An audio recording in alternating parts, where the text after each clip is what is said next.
Now, as we come together today, before we get to that series, I want to look even further forward because I want to prepare us for what's ahead.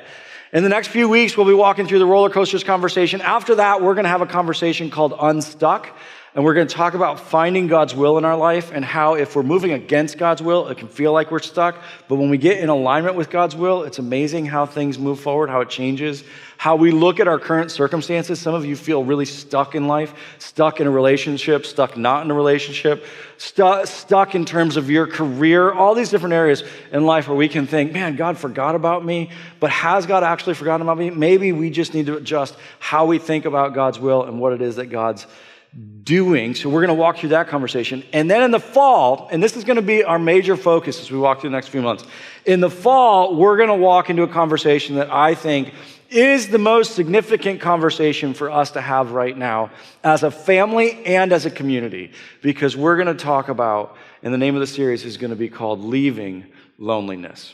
We are experiencing loneliness at a level that we have never experienced it before, and psychologists and psychiatrists are really at the end of themselves when they look at what's happening inside of people's lives. And it's not just because of the isolation physically that we've experienced, but it's also because of what's happened in terms of conversation and discourse inside of our culture, where for a lot of us, we're afraid to be able to say what it is that we believe, or we're afraid to engage in certain conversations about things because we don't know how someone else is going to respond to them and what's going to be said about. And so for many of us, what we've done is we've just pulled in.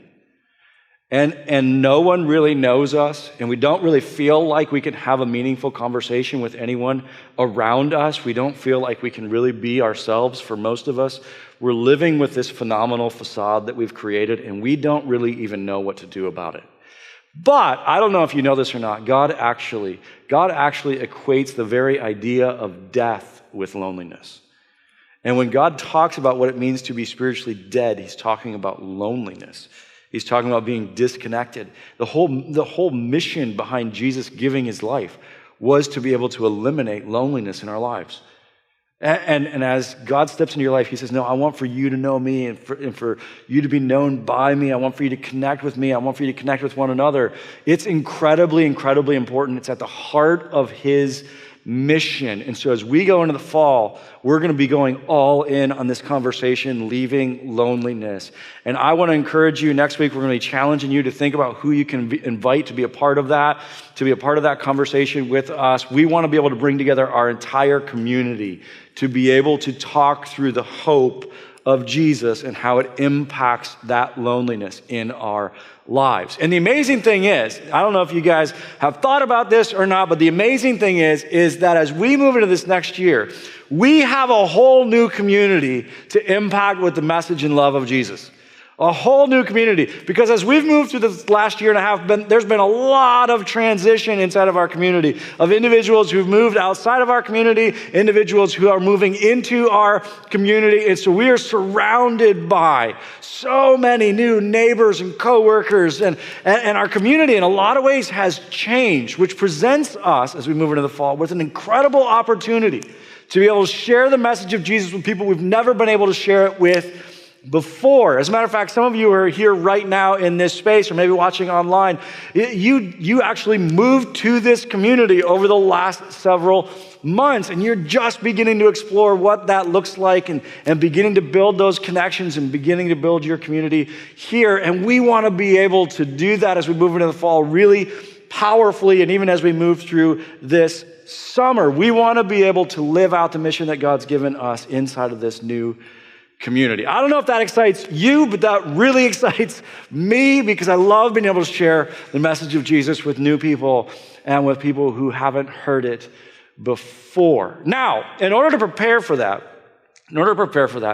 we need to do something together. And we need to together engage this mission. And so what I want to do today is I want to take you to a story that I've never taught on here at Hoboken Grace. Over 13 years, I've never taught on this passage, and I want to walk you through this because I think that there's a challenge inside of it that we need to engage with in order to be able to prepare well to impact, to reach our community, and to be able to take advantage of the next few months and the fall ahead of us. The story is found in the book of Judges. One of the reasons why I've never taught on this story is it's actually a pretty long story. It takes 3 chapters in Judges 13 through 16. For those of you who aren't familiar with this book, it's found in the Old Testament or the Jewish scriptures. It's part of the history of the nation of Israel. And Judges is kind of an interesting book because the nation of Israel has come into the promised land, but rather than actually following God in the promised land, they keep forgetting about God, and God turns them over to be captive by and to be conquered by other people groups around them.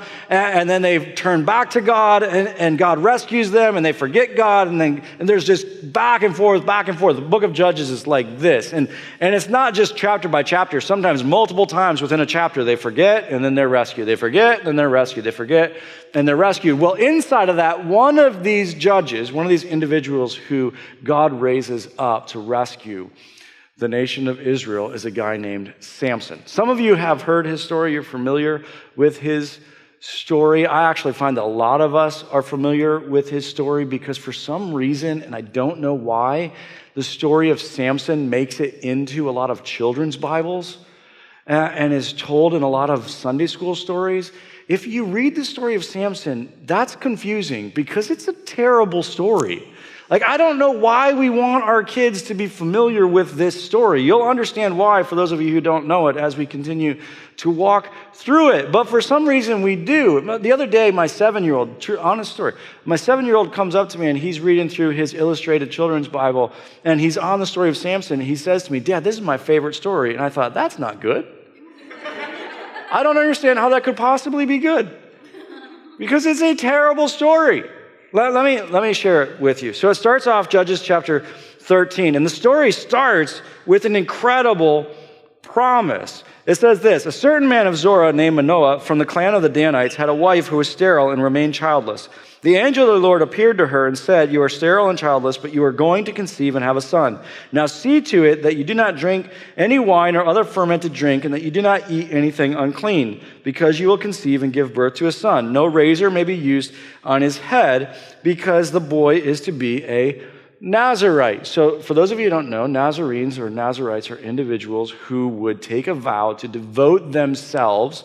They take a Nazirite vow to devote themselves to God from the moment that they're born. And so this individual, he says, I want for him to take this vow. Inside the vow, there were 3 things that they would vow not to do. So number 1, they would vow not to drink fermented drink. In addition to that, they would vow not to touch a dead carcass, because under the Levitical law, this would make them unclean, so they would vow not to do that. It's not that hard to pull that one off. You would think.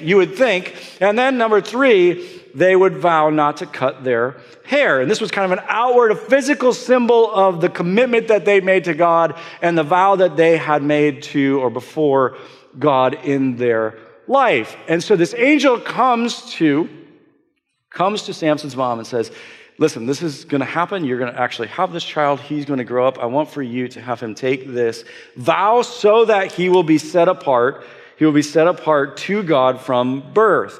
And then it continues and says, "And he will begin," and this is where you see the promise, "and he will begin the deliverance of Israel from the hands of the Philistines." The Philistines at this time had basically conquered the nation of Israel, and the way that it worked is that they would come anytime they want and take whatever they wanted. So they would raid the nation of Israel whenever they wanted and take back whatever they wanted to take with them, including people. So this could be food, this could be livestock, this could be people. And they would do this. The nation of Israel was experiencing this over and over and over again. And so God steps in and says, okay, this is going to be, the people had begun to turn back to him. He says, this individual, Samson, he's going to begin, this word begin is actually important as we move through it, begin the deliverance of Israel from the hands of the Philistines. So the story starts off really positive with this unbelievable promise. Okay, finally the nation's going to be rescued, and it's going to happen through this individual, Samson. But then, and again, we don't have time to read through the whole story, but I encourage you to do it, Judges 13 through 16. As the story begins to unfold, it doesn't work out the way that you think. Samson becomes phenomenally strong, physically strong.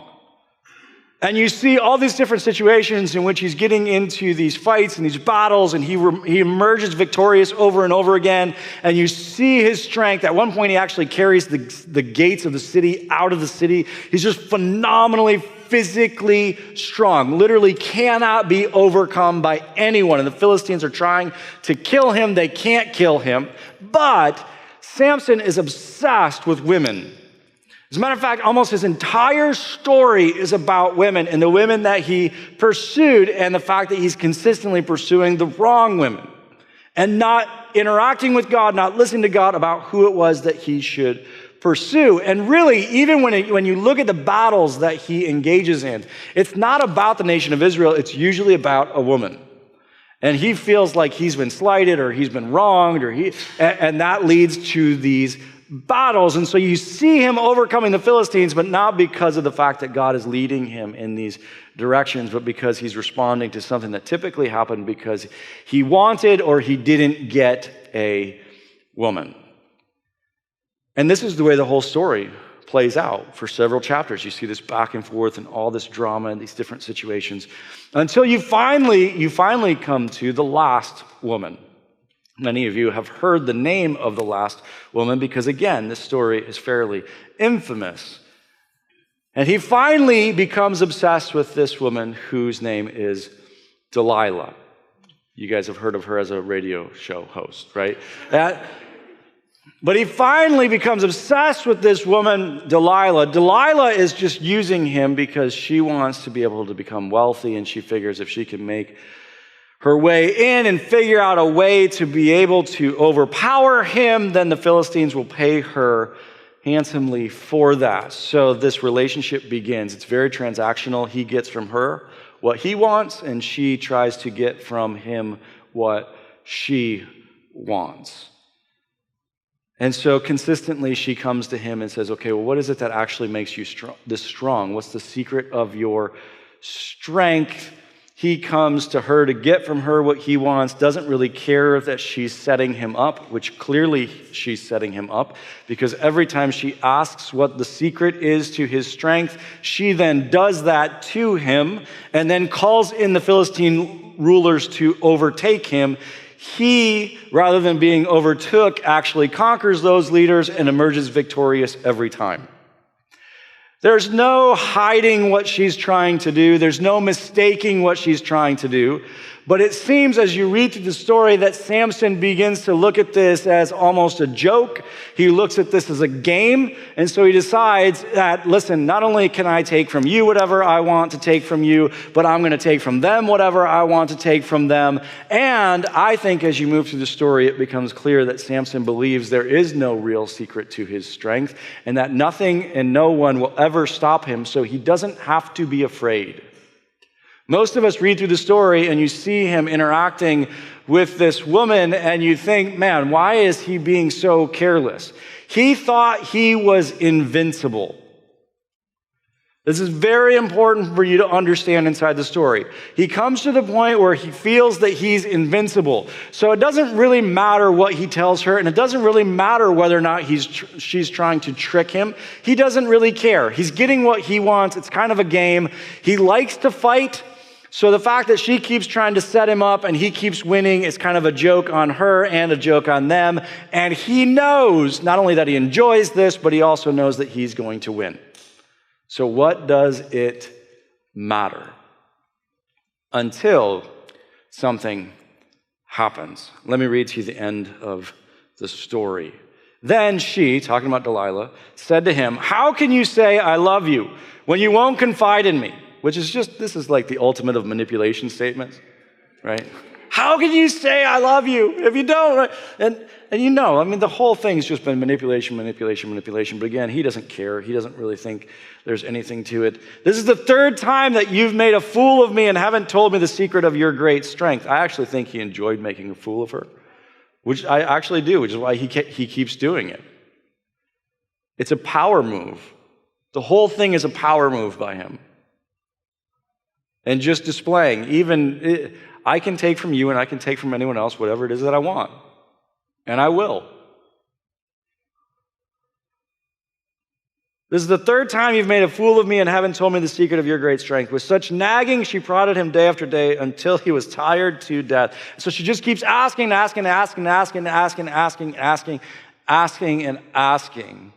until finally it says this. It says, so he told her everything. Now, I don't think here, now, there are some people who teach this passage, and maybe you've heard it this way or as you've read through it, you've thought this, that Samson finally gets to the point where he says, well, I'm going to tell her the secret. I don't think that's actually it. I actually think that he just comes to the point where he says, listen, I'm just going to tell you the whole story. Now, does he think that this is actually the secret to his strength? I don't think so. I don't think he thinks the vow meant anything at all. He's already broken the vow inside the story multiple times. He's already broken the vow before this. I don't think that he thinks there's anything that can stop him. And so she keeps nagging. He's like, all right, fine, I'm just going to tell you the whole story. And, there's this thing about the razor that's part of the vow as well. So he continues, no razor has ever been used on my head, he said, because I've been a Nazirite set apart to God since birth. If my head were shaved, my strength would leave me, and I would become as weak as any other man. I don't think he actually believed that. I think, again, he's setting her up, and I'll explain why in just a second. When Delilah saw that he had told her everything, she sent word to the rulers of the Philistines, which she's done 3 times before. This is nothing new, same game, same practice. Come back once more, he has told me everything. So the rulers of the Philistines returned with the silver in their hands. She's being bought off. Having put him to sleep on her lap, she called a man to shave off the 7 braids of his hair, and so began to subdue him, and his strength left him. Then she called, Samson, the Philistines are upon you. This exact same story has played out 3 other times. Every time he's gotten up and he has defeated them. And then listen to this. This is why I don't believe for a second that he thought that his strength was tied to his hair. It says, he awoke from his sleep and thought, I'll go out as before and shake myself free. Now, here's the thing. If you haven't cut your hair your entire life, and someone shaves your head, and you wake up, you don't miss that. You know that's happened. I mean, his hair is phenomenally long. He's not going to wake up and just miss the fact that, oh, it's gone. No, he knows it's gone. Does that leave him afraid? Nope. Does it make him hesitate for 1 second? Nope. Why? Because he didn't think that it had anything to do with his strength. Because Samson was convinced, no, my strength's not about anyone or anything else. It's mine. It's about me. And all of what's been done and all of what I've accomplished and the victories that I've had, those are about me. It's not actually, listen to me, he didn't think it was actually about God. He didn't think that his strength actually came from God. No, my strength comes from me. And so even if you shave my head, I'm still going to be able to do what I did before. Listen to this next line. But he did not know that the Lord had left him. Now this is a terrifying statement. And as you read through the story of Samson, you cannot miss this. I mean, this is a terrifying statement. Because in this moment, God communicates both to Samson and to all of us as he shares the story with us. That if you live your life believing that your strength and your accomplishments, that it's all because of you, if you live your life believing that it really doesn't have anything to do with God, you may one day wake up and find out what it's like without him. God may one day allow you to find out what you can actually accomplish without him. And that should terrify us. Because so many of us take for granted all that God does in our life to rescue us, to provide for us, to navigate the journey with us and for us. All of us live our lives. I don't care what you believe about God today. All of us live our lives drowning in God's grace. And in this story, God gives a warning. If you live your life believing God doesn't have anything to do with it, that you can do it without him, don't be surprised if one day you wake up and he lets you find out what that's actually like. And for his entire life, Samson had lived like, no, my strength's my strength. This doesn't really have anything to do with God. Yeah, my mom had that little conversation, whatever. She told me that story. And I keep the vows somewhat, but when it's convenient. I'm going to do what I'm going to do for me and to serve me, because my strength is really my strength. Until one day God said, okay, I'll let you find out what that's actually like. And so as the story continues, it says, then the Philistines seized him, gouged out his eyes, and took him down to Gaza. Binding him with bronze shackles, they set him to grinding in the prison. The story starts off with an incredible promise.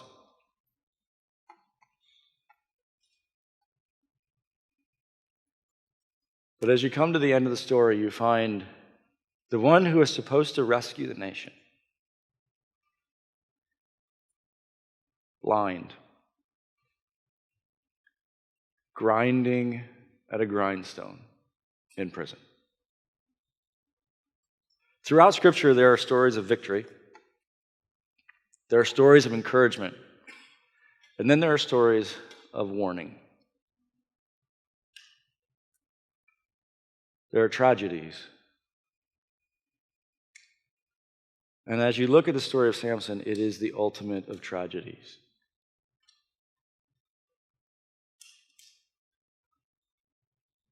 Because the one who is supposed to rescue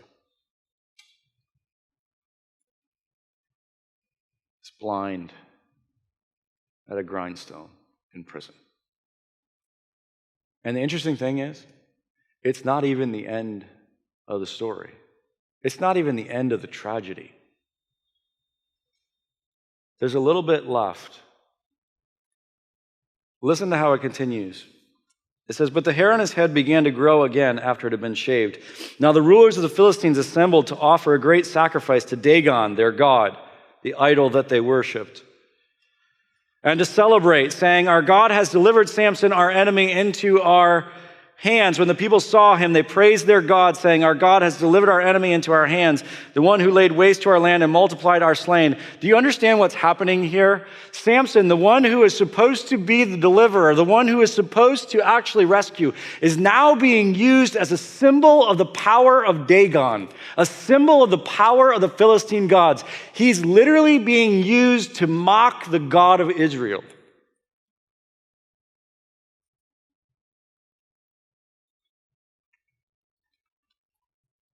It's the ultimate of tragedies.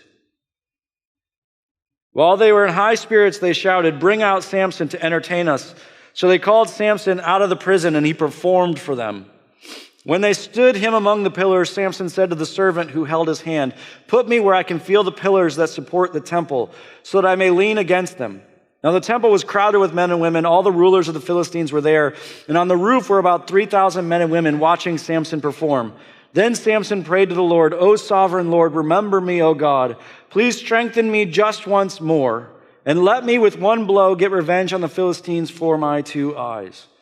Then Samson reached towards the two center pillars on which the temple stood, bracing himself against them, his right hand on the one and his left hand on the other. Samson said, "Let me die with the Philistines." Then he pushed with all of his might, and down came the temple on the rulers and all the people in it. And finally, the tragedy ends.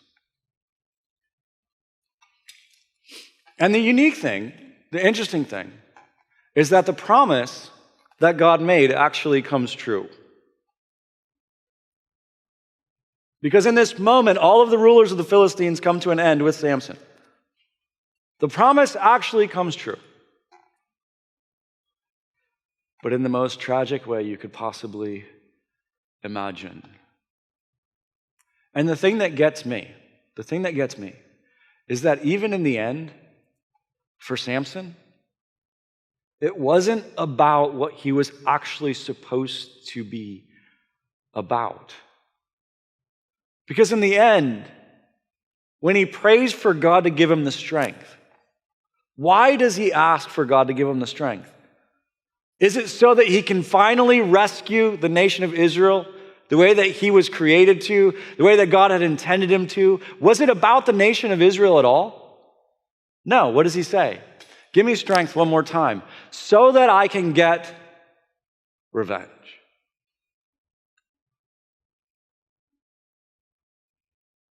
It's the ultimate of tragedies. The promise with so much potential. So much potential. And God's faithful with his promise. But in the most tragic of ways. And as you read through the story of Samson, there's so many different things. So many different lessons to learn.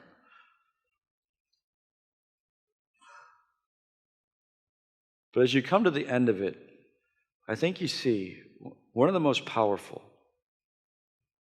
is this question. You see, his entire life, Samson was gifted incredible strength. But his entire life, he chose to use that strength to further his story instead of God's story. At every turn, every time you see him use his strength, it's about his story. Even at the end, it's about his story. Which I think presents us with a powerful question. And that is this. How do you use your strength? And some of you are very literal people, and so you're thinking to yourself, I'm not actually that strong. I worked out last week, but I don't know that I'm there. All of us have a strength. Listen to me, all of you have a strength. Now, you may have believed a lie that you don't. That's not actually true. As a matter of fact, scriptures are very powerful in this way to tell us that each and every one of us has been uniquely created by God. Not only have you been uniquely created by God, but you've been uniquely created by God at this time in this place. And he has uniquely strengthened you. And when you step into a relationship with God, he uniquely gifts you to be able to live out your role in this story right here, right now. Don't you for 1 second believe the lie that you don't have a strength. You do. The question is, how are you using it? And what are you using it for? Because it's really easy as we engage this life to believe that, no, my strength is mine on one hand, that God doesn't really have anything to do with this, but it's also easy to believe that, no, my strength is really for me. It's for my story. It's for the advancement of my story. And some of you have used your strength really well, and you're very successful with your story. But can I share something with you? God has a bigger story for you than that.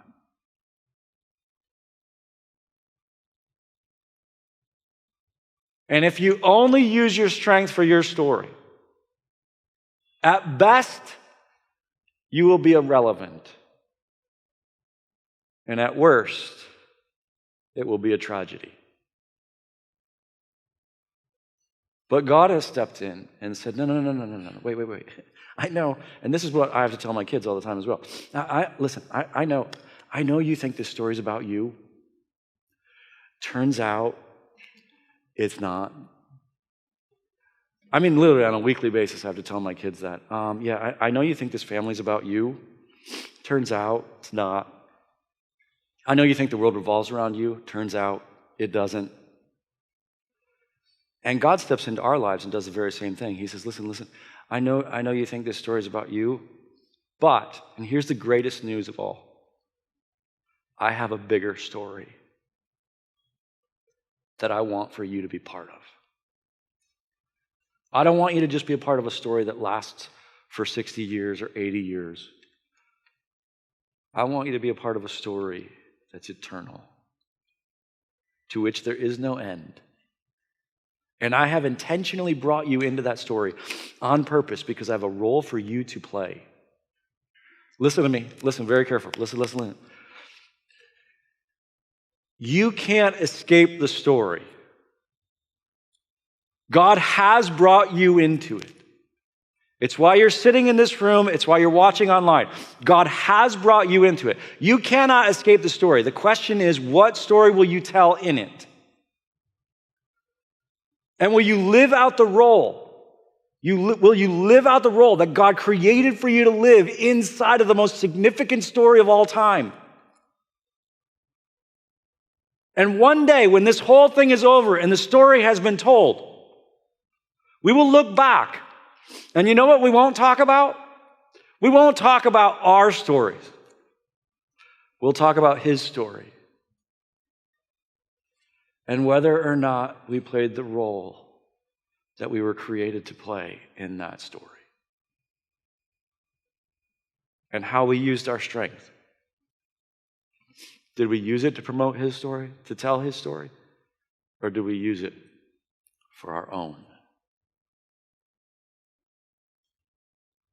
I want to invite you today to recommit or to commit for the first time. To say, no. I'm going to use my strength for his story. And as we look towards the fall, what I want for us to do is to be able to come together as a family over the next few months and to prepare to impact our community like never before as we walk into September with the truth and the hope of Jesus.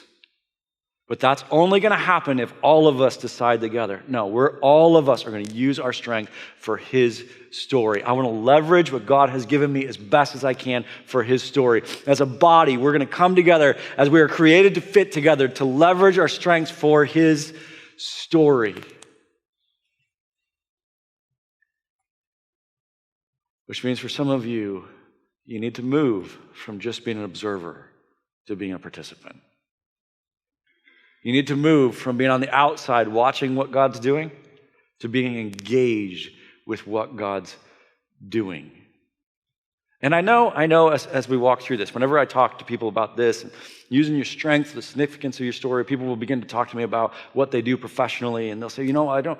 And some of you, as you engage what you do professionally, you feel that it's significant. For a lot of us, when we engage what we do professionally, we don't feel that it's significant, and people will come up to me and say, man, if I'm going to use my strength to tell his story and to be part of what's significant, then I feel like maybe I have to change what I do professionally. I want to challenge that just for a second as we go into this, because hopefully you understand this. So most of you probably know who Paul is. For those of you who don't know, Paul's an individual that God used to be able to plant churches all over the Roman Empire. He actually used him to write the majority of what we call the New Testament or the Christian scriptures, the letters to the churches. Did you know that for most of Paul's experience and for most of Paul's journey, he was not professionally a pastor.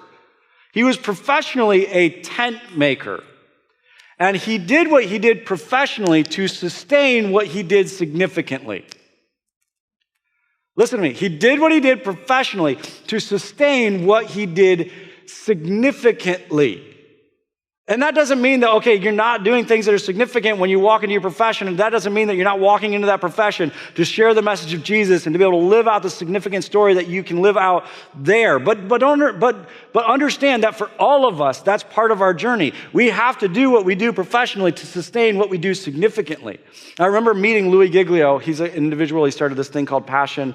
Maybe some of you have heard of it, but I remember meeting him years ago, and we were doing some concerts together in the city, and I remember as I first met him, I was talking to him about what he did. And at the time, he traveled with these bands. Some of you have probably heard of them. Chris Tomlin and David Crowder, these guys. And I asked him, I said, okay, well, is this what you do? You travel with these bands and put on these concerts. And he said, well, this is what I do professionally, but what I actually do. And he started to tell me about this Bible study that he led.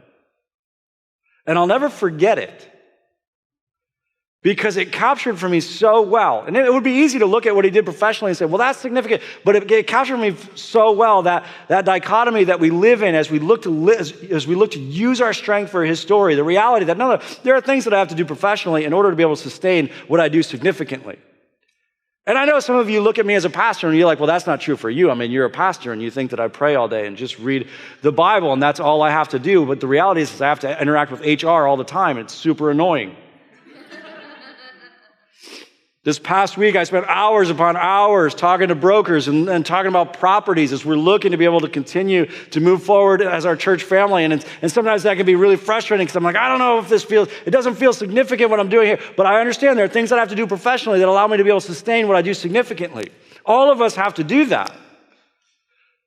But we can't begin to believe that the story is just about what we're going to do professionally. We can't lose sight of that which is significant in our profession and also what it allows us to be able to do as we engage the world around us. And so as we come together today, I want to invite you. I want to invite you to evaluate your life, to be able to ask, how am I using my strength? And as I engage this, how am I engaging the significance of his story? And specifically to invite you into that with us together here at Hoboken Grace as we prepare for the fall. Now today we've done something special to be able to help you do that, because on both sides of the room you're going to see tables that are set up over there. And all of our departments are here. And all of our department leaders are here for you to be able to engage with all the different things that we do, so that you can get off the bench and get on the field, so that you can stop being an observer and be a participant and be part of what God's doing right here, right now, and the new community that he's given us to reach. I want to introduce you to those departments to kind of talk you through what you're going to be interacting with. Now, inside of these departments, there's all sorts of different teams, and every single one of you, I'm telling you, there's a place for every single one of you. Some of you have you've believed the lie that you don't matter to the mission. It is a complete lie. We cannot, as a church, do what we were created and what God is calling us to do without all of us doing it together. And someone may have told you in the past that you don't matter. Someone may have told you in the past that you don't have a strength. That is not true. You matter to this mission. And so I want to invite you to explore these different opportunities. As you see up here on the screen, these are actually divided. So the ones on this side are on this side of the room. The first one is human resources, which is about as exciting as watching paint dry in terms of a name. Now, some of you are in human resources. You're very offended by what I just said. Listen, I know that what you do is really important and really engaging, but the rest of us don't think so, okay? And so you have to understand it differently. Don't think human resources like people who hire people and fire people. Think team development. These people are the individuals who work with training on our teams and onboarding on our teams.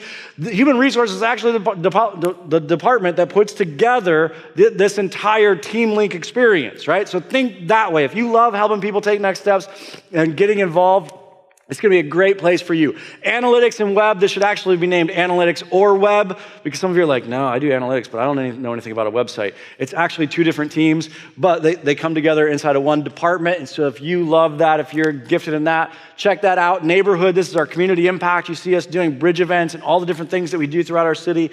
That department does that. Communications is pretty self-explanatory. A lot of social media, writing, editing, that type of thing. And even when we go into what we're doing here on Sunday, communications is a big part of that. First impressions, these are the people who set up this space and also welcome you into this space. So some of you are really good at smiling.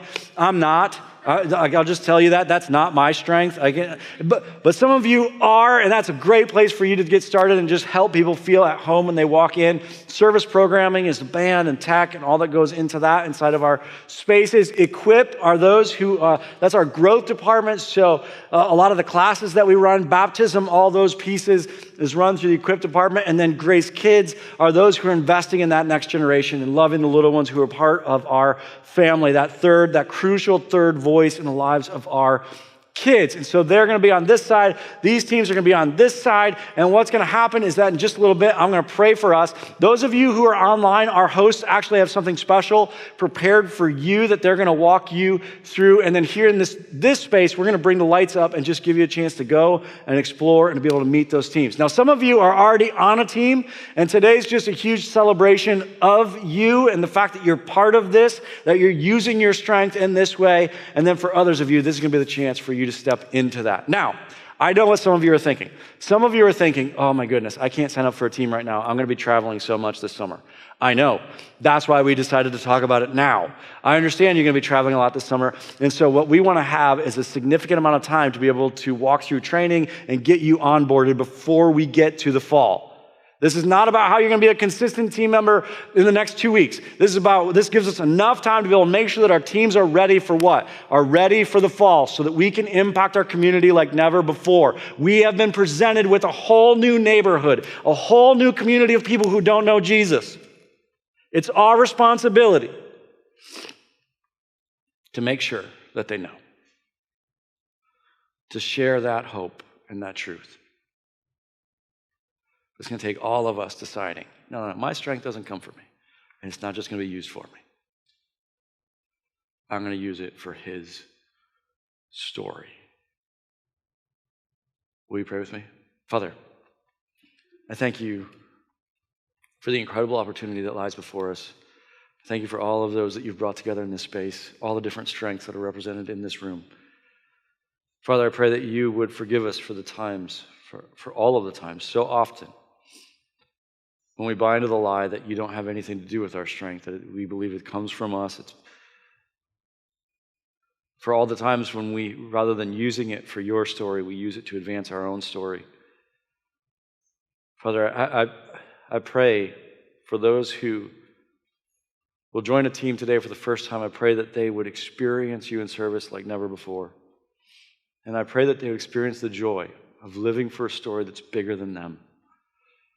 The joy of being a part of your body and being used by you for that which is eternally significant. In Jesus' name, amen.